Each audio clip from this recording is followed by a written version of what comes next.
Ganito pala kami magluto ng baloni. Ayan. Niluluto muna namin sa tubig bago namin lagyan ng mantika para talagang lutong-luto. Ayan na, wala na yung tubig.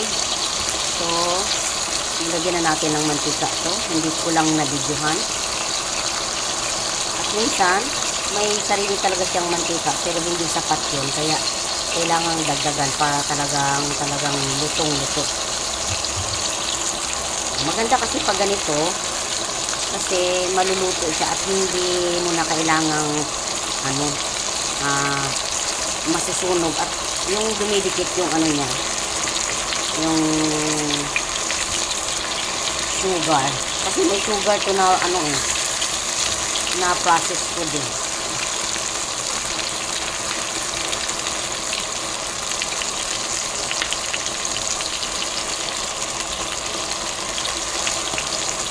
Maganda ganito kasi luto na siya.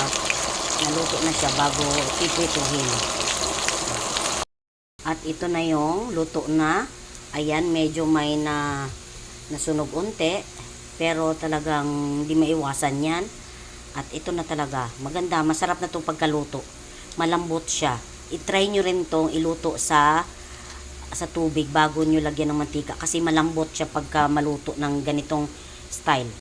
Ito na yung ulam natin for today's video. Tara, kain tayo.